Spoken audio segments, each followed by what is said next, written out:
Gallons per flight. Yeah. How many tanker trucks? I don't know. I don't remember. But we're getting one a day. One a day? Right now, since Sunday, it hasn't been like that. Yeah, they slowed down. Yeah, I think since Sunday we've gotten one.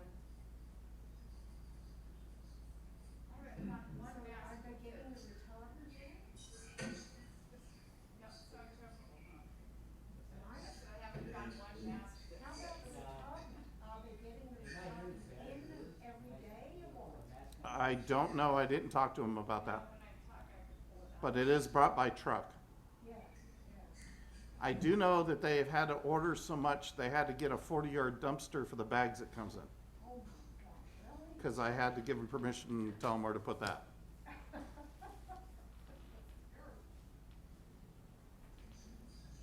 A 40-yard dumpster is a big dumpster. So how does this work? When somebody talks, do they come blasting on the screen or what? Can you hear me? We can hear you. Yeah, That's how it works. if I talk, I'm on full screen? No, we see you and we see Phil and we see us. When you talk, there's like a little bar around you that says who's speaking to us, so we can see. It's probably best to mute when you're not speaking, Fred, just so that it doesn't cause the camera to flip your screen like that. Okay. That's what I'm staying on mute till I'm spoken to. Are you only seeing one picture, Fred? What's that? Are you only seeing?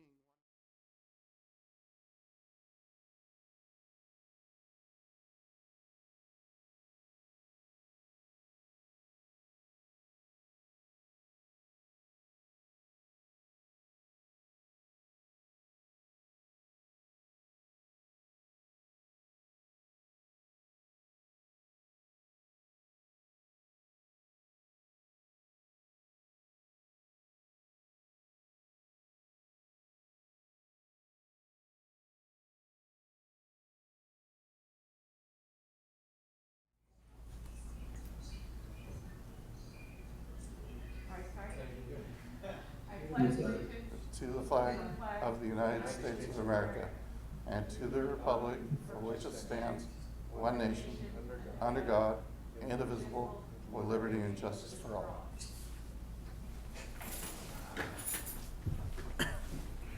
Roll call.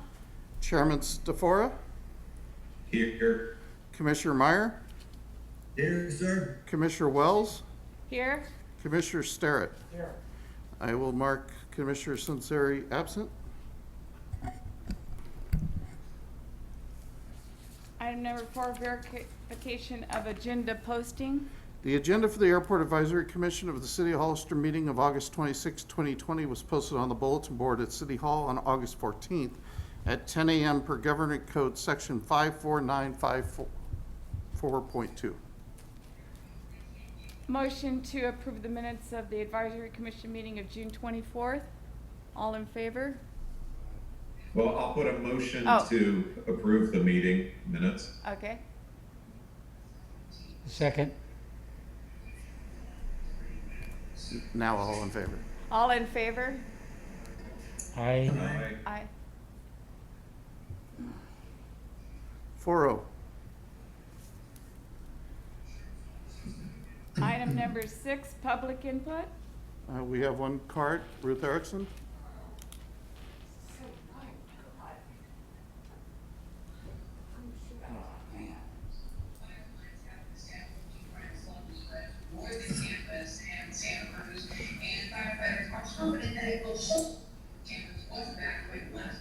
Who's watching the news? Oh, there you go. Hi, Fred, pay attention. Ruth Erickson. I fortunately, some of my comments are already on the agenda, but I didn't know if you had seen, there is a 4-page article on the airport in the new San Benito magazine. Unfortunately, many of the items in there the restaurants and things, a lot of places have closed. So when they put this together, they were all open. And if you look on page 6, you will also see that they mentioned the fireworks show on July 4th, which obviously didn't happen, but I'm also in the picture. Thank you. Thank you, Ruth. Item number 7, reports. Item A, runway 21 taxiway safety project. Good evening. I have good news to report. It took us 4 test sections before they finally passed, but they finally were able to pass their test section. So last night was our first night of paving. We shut down the airport about 8:30, and I believe the first asphalt hit the ground at about 11 o'clock last night. They paved till about 7 a.m. And we're due back out there shortly to do it all again tonight. It was supposed to happen last week, but due to the severe smoke, it was canceled by the contractor's health and safety department. And I didn't complain because I couldn't be out there in that smoke either. And I do see today that a whole bunch of smoke came in. So I don't know if, I haven't gotten any word yet that paving's gonna be delayed, but it could. I'm not really pushing it. I think safety of the workforce is much more important than getting a new piece of asphalt that we've waited for 25 years to have. So I think we can wait another couple days without it really killing us either way. So the project is moving along slowly, but due to COVID-19 and the smoke, they did have a issue with COVID-19 among their workforce too that also delayed things. So it will get done. You have my word that it will get done, and when it's done, it'll be great. It just is taking a little longer than it was supposed to, and our decision was to work with the contractor rather than to sit there and growl at them and say, you gotta go faster, when quite literally there was nothing they could do. So. Just my own curiosity, when they fail a test, are they pulling out, recompacting back in, or what do they have to do to make that work? So it is at our discretion on whether the asphalt shall remain or it shall be removed. This wasn't actually subgrade? This was not subgrade. Okay. All their subgrade has passed. Okay. This was actual asphalt work. Okay. We actually decided to allow them to keep it there because it failed for the runway standard. But this is such a thick section. There's actually supposed to be a pass of normal Caltrans asphalt, the first pass, as a base course. And all the test sections did pass for the test course standards. Because the runway oil is a higher quality oil and it's a better product, we chose to allow that to remain and not take it out and have them put the Caltrans mix in. So we were able to get the higher quality product and only pay the Caltrans price, which was lower. So by working with them, you know, it didn't cost them as much money and it saved us some money. Okay. As a result of those savings, it looks like we're gonna be able to have enough money to pave a strip from the back gate out to Men's Hangar and take care of a lot of those bad spots in the asphalt over there. Not all of them, but a lot of them. And plus our run-up area. Yeah. Now, was that the same issue that Chapin had, or were they in subgrade problems? Chapin's issue was in the runway paving itself. Okay. And it was, Chapin's issues were thickness and compaction.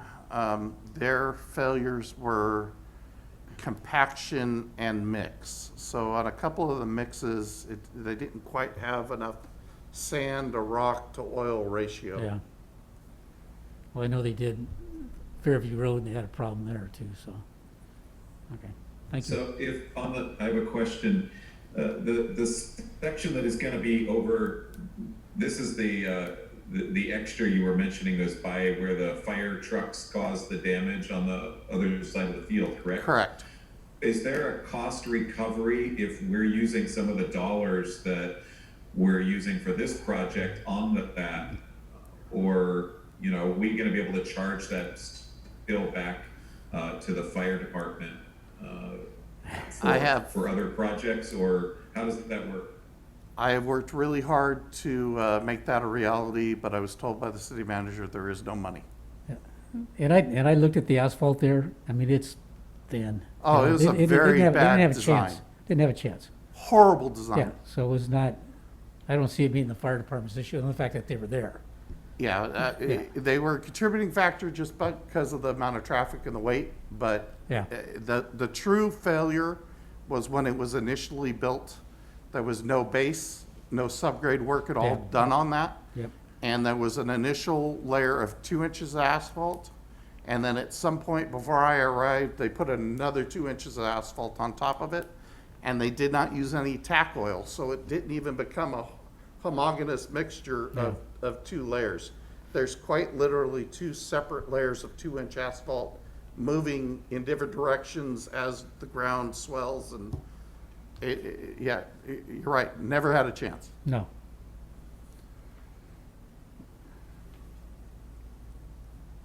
All right, we ready to move to item B, the budget? So our budget was passed by the city council late June with no changes. Then it was presented to you. So we're good to go. Great. Item C, open house. So we still have not held any open houses since we terminated them post-February due to COVID. We are continuing to operate an historic aircraft display day in place of that, but there is no public notification, and we're not inviting the public to come out for the open house until we get a notification from the airport or the city that COVID measures are such that we can have a public event again. So I guess we'll table this until that restarts again. I do know that the state's issuing new guidance this week, but I haven't seen it yet, and I'll need time to digest it. So maybe by the next meeting, I'll be able to give you a few more answers on where we are with COVID. That would be great. Great. Item D is in David, vacant commissioner spots. So we currently have 2 vacant commissioner spots, District 3 and District 4. We're attempting, I believe the city clerk is currently accepting applications, and the intent is to fill 1 slot immediately, which would be the District 3 slot. Unfortunately, the District 4 council person was Marty Richmond, who passed away. So there's really nobody there to appoint the District 4 person till after the election.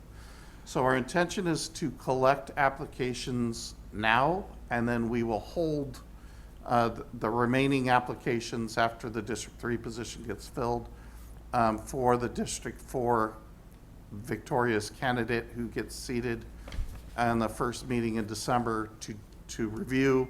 And if they like somebody, they can go ahead and appoint them at that time, or they can go ahead and decide that they want to go back out for another round of applications. Thank you. Item number E, hangar rents. So I'm not entirely sure what the plan is on this. I need to caution all of you because I was involved in other things. I did not have time to have a conversation with the city attorney about your legal status and where the line is on what you can discuss, because every one of you are conflicted on airport rents because you all are tenants. So you have a financial benefit to this discussion if something comes out of it that benefits you. So you got to be, I think we could talk at the 50,000 foot level we can't take any action, I guarantee you that. And then I need to talk to the city attorney and see what his comfort is. You are in an advisory position, so that may grant you additional latitudes than you would have if you were, say, a member of the city council. But you all do have a financial conflict on this item. I think as long as we're doing this in a public forum, none of these conversations are being done in private, and they're on the record as far as that goes. I think, and we've established that everybody has a responsibility, but we still have a fiduciary responsibility as members of the council to ask questions on behalf of the populace at the airport. And I think, you know, I know that there's been a number of times we've talked about CPI, and I think what we're trying to do is just come up with a comfort or a justification for the existing pricing structure as it is. And I think that just benefits all of the tenants. It's not specific to anyone here. Nobody's asking for a specific lenience on rent, but I think we do want to know what latitude there is as far as the rent calculations when we look at comparisons to some of the other facilities in the area. Okay. So how do we want to do this? Do you want to ask questions and I'll answer them, or I'm not? Can I open with just a couple of comments? Absolutely. Okay. It always seemed to me that every time we looked at the airport rents, they would not be comparing apple to apple type situation, all right? For example, a house in Morgan Hill costs more than a house in Gilroy, and a house in Gilroy costs more than a house in Hollister. So the further you get away from the Bay Area, whatever direction you go, prices come down. And so a lot of us have friends over in Salinas, and we look at these guys, and they got really nice hangars, and they're paying $200 a month, right? So I talked to the airport manager, the new manager there, and kind of a conflict of interest, because he says, you know, I have an airplane, I'm paying hangar rent, I don't want to see my rent go up, but I got to raise rents, all right? So he's looking, and he wants to look at Hollister, because he likes our rent structure versus if he goes and looks at Watsonville or go to King City, Paso Robles. So he's wanting to go push northward for his, in order for his argument to raise rents. And so what I did is I'm just kind of comparing, and so the numbers I have here, I got from the airport managers. I can document them and stuff like that. But for tonight, I didn't go into that detail. But just comparing, it's like Salinas with our east side hangars, they're 170, 200. Watsonville, they're like 266. And I picked Livermore because it's kind of like we are, it's outlying from the Bay Area. You know, it's not Reed Hillview, but it's, you know, and we're not San Martin. And they're 277, and then my place that I spent a lot of time at, and I actually have a permanent tie down there, is Napa. There's not a single aircraft on the ramp. Same thing in Salinas. There's hardly any airplanes on the ramp. Everybody's in hangars. So Napa, you go out there, and that airport is filled with G5s and Citations and King Airs and Platuses and you name it. And they're 263. And I think they're same thing. They're an outline out of the Bay Area. All these, I think that's what all these airports have in common. So I'm looking at what we're paying is, I think, a lot higher than what comparable rents should be. And then we have that tax levy at the end of the year. Personal property tax, I guess it is, for on the hangar itself. And I don't see anybody else doing that. So those are the issues I'm looking at. Obviously, you could look at it from what the market will bear, and the market's bearing it, you know. And if you look at who's at the airport, it's Hollister people compared to how many are out of town people, you know, because they're looking at rents from a higher area, so they come down here for that exact reason. It's a little bit more affordable, or it's available, or, you know, take your pick. But we had the same problem when they built the new hangars out there. The airport manager wanted to provide a certain rent level that was higher than the old hangars, and he couldn't rent them. So what he wound up doing is he wound up bringing the lower rents, the east side up and the west side down, and then we started there and worked on it up. So I think there is a thing in the Federal Aviation in regards to airports, and it says, you will not price things out of line for the people that are consumers at the airport. In other words, you can't just arbitrarily raise rent to a certain level because you can, because we are, it's a captive audience. So I mean, that's my point on it, and my recommendation is we roll the rents back and give everybody a refund. But maybe Can't we do can- that. maybe I we know can- you can't do that. Maybe we can meet Without me some, talking to the city maybe we attorney. can maybe back down a little bit. And So let maybe- me talk about a few things. So Okay. the possessory interest tax is a county tax. We have nothing to do with that. So that's levied by San Benito County, It's a property tax, though. levied by San Benito County, not the city of Hollister. And it is their interpretation of the law that if you use a government facility, you need to pay, normally a government-owned facility is exempt from property taxes. But if a private entity is leasing that public facility, this is how it was explained to me, they are receiving a benefit of that, and as such, they need to pay the taxes on it as if it was a private piece of property. So any more in-depth discussions, I have to refer you over to the assessor's office, because I am not a tax assessor, and I don't get that. The rents of the T hangars have never been adjusted in the entire 12 years I've been at the airport, other than CPI. So those rents were set prior to me. I do not know how that figure was arrived at. I can tell you that it is based on a square footage, and all the hangars, there are 3 different types of hangars there, and we refer to them as the new hangars, which are 20 years old on the west side of the airport. Right. The Keenan hangars, which is kind of Danny Martin and a couple rows over there. All those hangars start with a K. And then we refer to the old hangars, which I think were the first group of hangars ever built in the 70s, correct? Yeah. 55? Oh. Oops, sorry, Cal Fire. We found plans for 74, so we thought it was 74. So the square footage charge on each of those T hangars is the same. Those T hangars have different square footages, so there's a little bit of variance Right, understood. in the rents themselves. That was set prior to my arrival. Luckily, the finances of the airport have been so that we have not had to raise those in 12 years.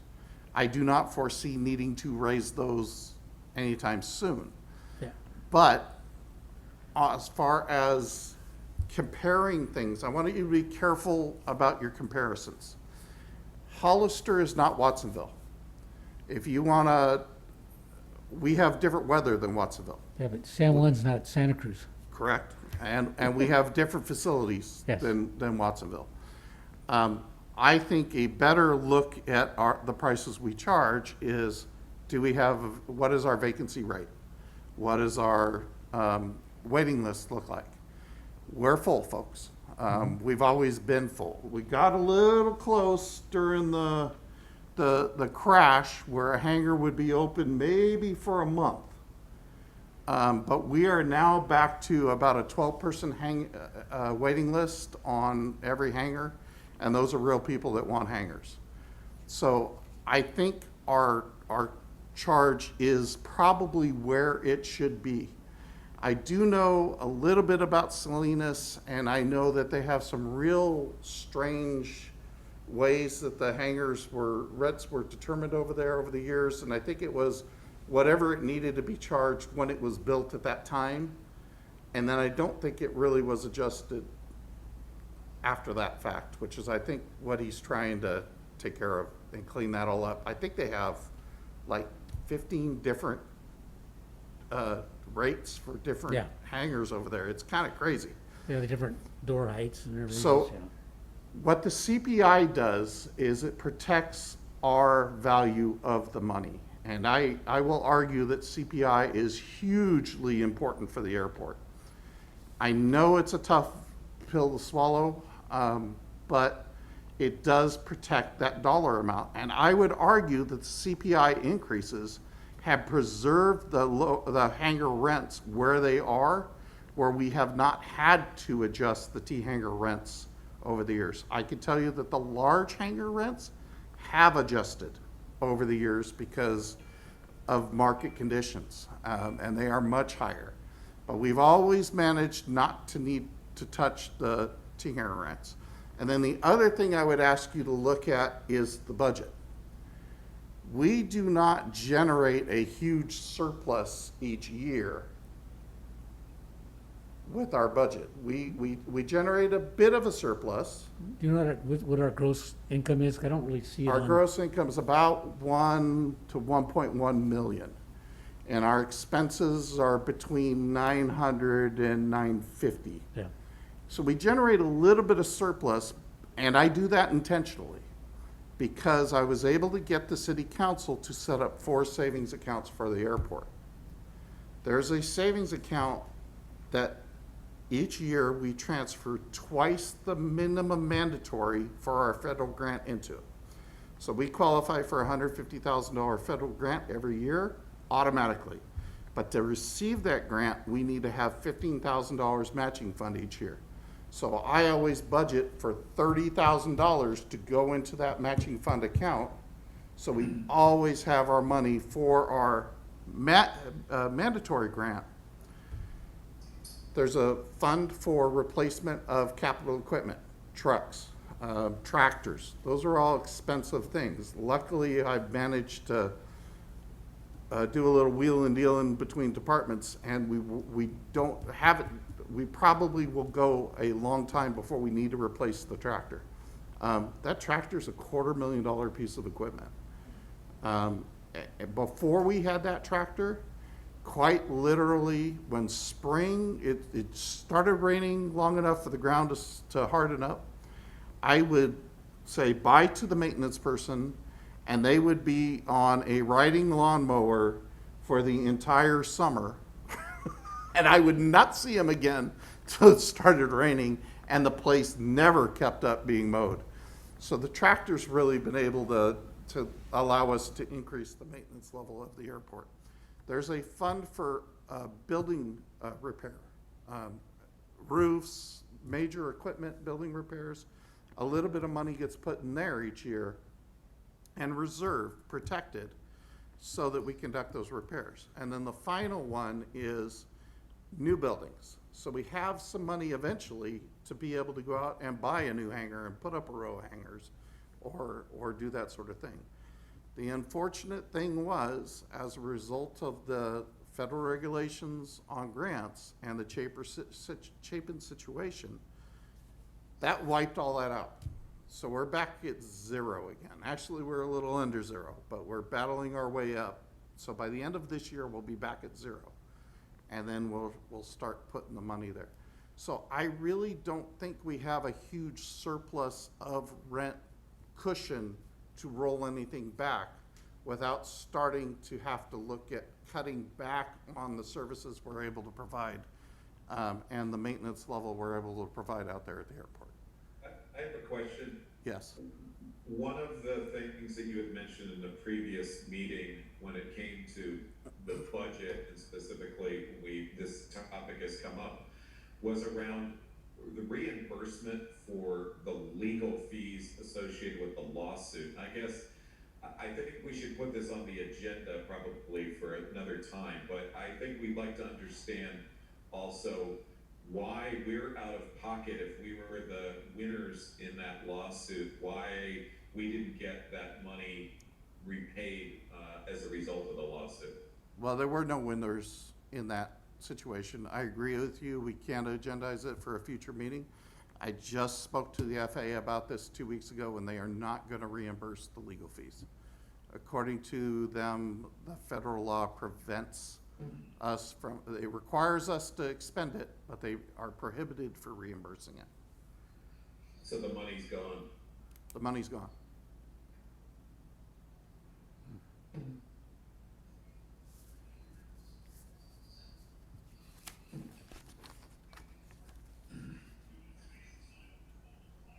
Are there any more comments on the hangar rentals? Well, how do you recommend that we breach the hangar rent issue in any depth from this point on?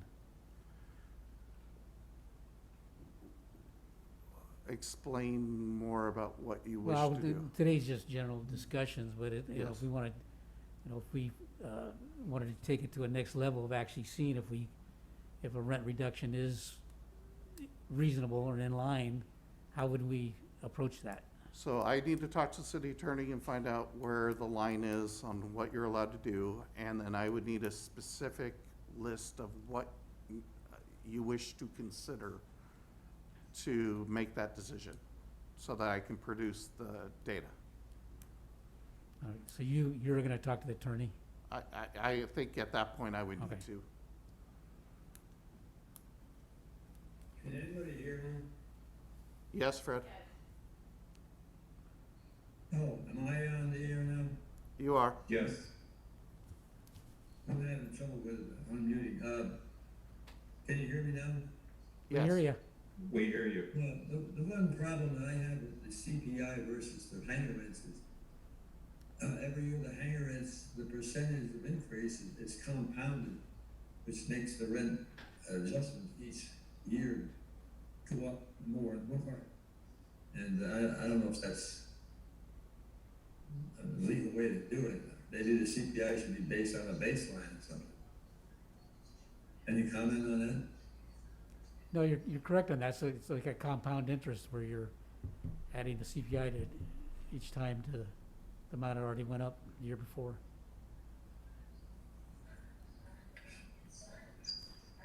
I could discuss that with the finance director.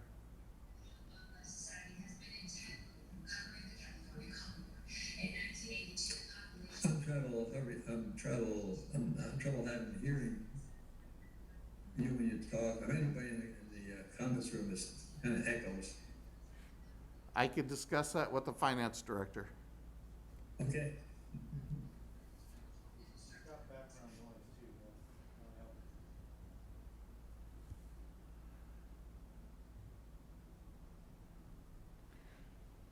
All right, next item, F is in Frank, old structure buildings. So we have a lot of old structures out there at the airport. Some of them are in use, some of those are effectively condemned for many reasons. So once again, I need a little more specific so I can answer and give you the information you're looking for. Well, I know if that was my property and I had these old buildings on it, the city would be after me to get them removed. They're not, they're not historical. They're just bad old looking barracks and stuff like that. And I just thought it would, at some point, there's obviously somebody will be building in there, but it's just, why not get rid of them? So the building, the main building next to the restaurant, the biggest eyesore of the bunch. Yes. Is absolutely full. And I do mean full of asbestos Oh, yeah. and lead paint. Oh, yeah. The cost of abatement on that will be at least $1 million, if not several millions of dollars to clean that up. The airport, quite frankly, does not have the money to do that. Does the FAA have, The need FAA for will that? not fund that as part of the AIP, and the military will not fund that as any, I'm hoping for a brownfield program from the military, but I think we missed all that. All that stuff happened in the 70s can and we 80s. just do it in the middle of the night and get rid of it? I can't tell you the fire department. I've had conversations with them about how structured defense instead of active Yes. firefighting on Yeah. it. But anyway, quite frankly, we literally cannot afford to Tear them down. tear it down. Yeah, I kind of thought that might be the issue. I mean, that building had the steam plant for the entire base in it, and you can imagine the amount of asbestos Yeah, in that section alone. See, I'm getting all choked up thinking about Yeah. going into that room again. okay. What did they do over there at Fort Ord?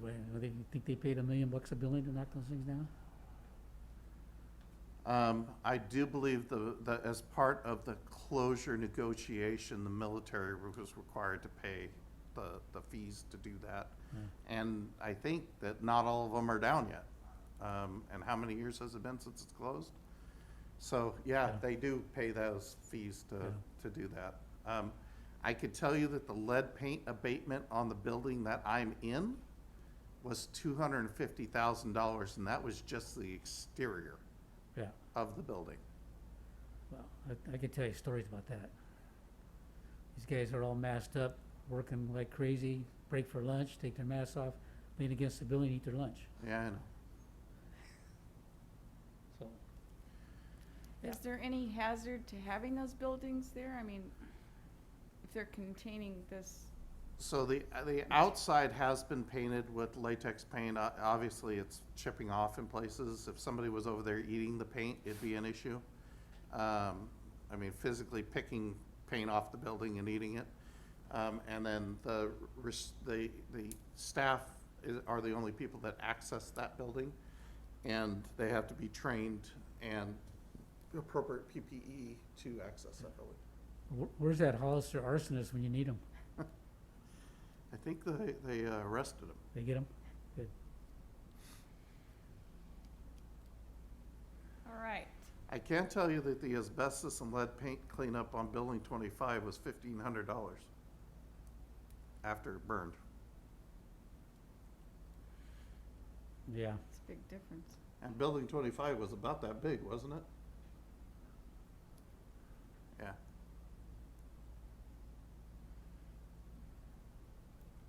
so all paving's gonna be done shortly then, huh?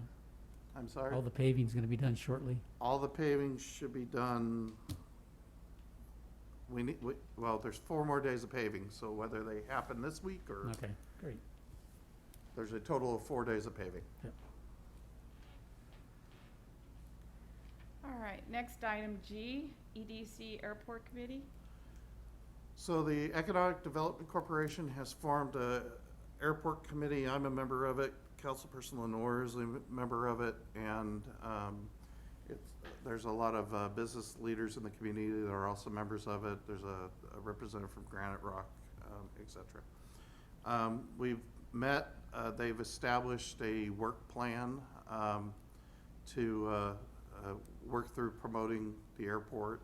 Advertising is a big component of that plan, and we'll be getting into that here in the coming months. Another thing that is a priority, and it's always been a priority for me, and it's a priority for them, is the classification of our airport. I don't know if I've gone over this with you folks in the past. Do you all realize we're a local airport in the eyes of the FAA? Or is this news to you? Versus a community? Versus a regional? Okay, Salinas and Watsonville are regional airports. You know this? Local, yeah. And I've talked about why we're only a local. no, I haven't heard that before.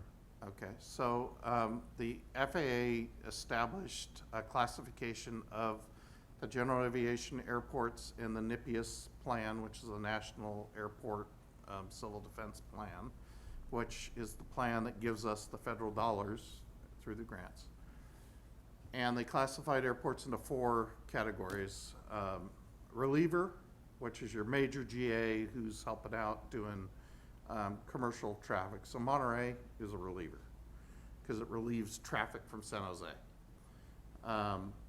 There's regional, which is your big airport that's got over 100 based aircraft and some other parameters, which we'll get into in a second. Salinas, Watsonville, Reed Hillview, they're all regional airports. And then there's local airports, which have to have at least 10 based aircraft. And that's pretty much the only qualifier you need. And then there's, after all that, they decided they still had to create a new classification that was unclassifiable. So there was about 250 airports in the system that were unclassifiable. So when they did this, they promised that funding would never be attached to this. Well, about 4 years ago, they went through and defunded all the unclassifiable airports. So they no longer qualify for federal grants, which put us at the bottom of the pile, which concerns me greatly because I know there's constant pressure from the major airports to eliminate all federal funding to GA airports and to grab that money for your SFOs, your Oaklands, and your San Jose's. And that happens on a regular basis. And there's a lot of politics involved with certain committees where a lot of air transport board members get placed on these committees and not much representation for GA. So this is a very large concern. So I couldn't figure out why we were just a local airport because we have hundreds of based aircraft and we're extremely busy and we have major facilities, you know, 1.5 mile runway, etc. So did some reading, research, and they actually tell you how they figured out, how they classified. They looked at an airport in Florida and they looked at some on the East Coast and they looked at some in the Midwest. And based on like 6 different airports, they came up with a classification system to determine who's which. They didn't look at any airports in California. And one of the parameters is there has to be 1,000 IFR flights a year. Flight plans filed a year out of that airport. Well, the problem that I see is that we're being penalized for having great weather. It's easy for Watsonville to get 1,000 IFR flights a year, and if you want to fly there, Right. actually, if you want to drive your hangar, oftentimes you need to file an IFR flight plan. Yeah. They're so socked in. We only have 3 IFR days a year at Hollister. Nah. So, well, Dean ran the numbers. I trusted him. So I went ahead and I've been trying to get the FAA to recognize the fact that we're being penalized for having good weather. Our number's 600, by the way. We had 600 IFR flights last year. And so I was trying to get them to have some sort of an appeal process. And they've been resisting. So that's one of the priorities of this, is to get us reclassified to a regional airport. I was finally able to make contact with somebody at headquarters very recently and explain to them my situation, and I also explained to them, I'm not trying to get you to just reclassify Hollister. I'm trying to make this a fair process where we can ask to be, give you some parameters and be reclassified, since your formula has an issue with it. And their response was, we don't have any way of counting VFR flights, and that's what we're doing, because it's too hard. So, I'm currently working with the county RMI director, who used to be the airport manager for Stockton Airport, see if he has any ideas on where to go from here, but it's possible that we may go political at this point, because I'm sorry, Hollister is not a local airport. We're a regional airport. Talk to the 9 counties that have been burning for the last 8 days Yeah. that we've been servicing. The 500 flights, the 600,000 gallons of retardant that we spread over those 9 counties. So now we're back to my hangar rent argument that we charge more than the regional airports for rent.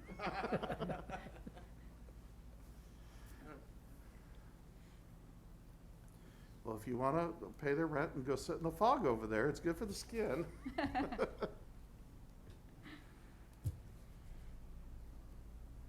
hadn't sold my beach house, I would, but, Item number 8, old business. None. None? Okay. New business, None? number 9. I, Oh, or number 10 when you get there, hang on, go ahead. Number 10, items for next agenda. Somehow we left off the update on traffic pattern altitude change.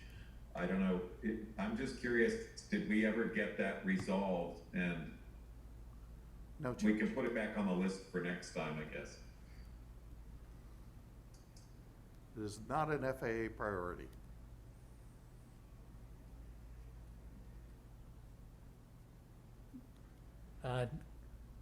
can we do the, little more budget discussion next meeting? Okay? And anything specific or, It's general education on my part, but I got some items I just want to, more detail on to, so I can, an example might be, operating supplies, stuff like that. What makes up those breakdowns? I can send you a list if you like. tools, gloves, PPE, toilet paper, towels? Back to toilet paper again. We can do that. Do you know how expensive toilet paper got there for a while? Yeah, Proud to say the airport never ran out. yeah. But if we can put it on next agenda, I'll just kind of, take everybody's time tonight for it. Well, you can send me an email at a time and ask, All right. I can show up Okay. prepared with All right, specifics. appreciate that. And could we also add to the list, I'd like to get a rundown on what the other hangar construction project seems to have stopped 6 months ago. I'm curious, there's a fence that's still up on the ramp, and I'm just wondering when will that be resolved? And I'd like if we could get an update on that project. Okay?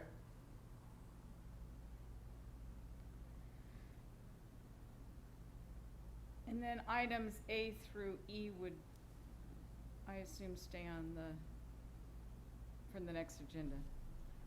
Okay?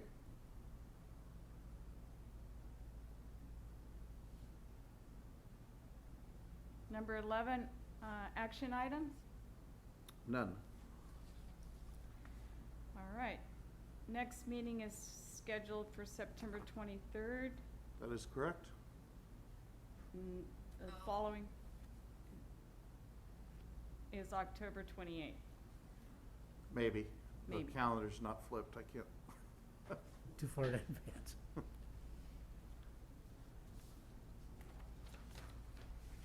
Do I have a motion to adjourn? I make a motion to adjourn the meeting. I'll second that. All in favor? Aye. Aye. Aye. Any nays? Is Fred Meeting- still there? Meeting adjourned. All right. Why, I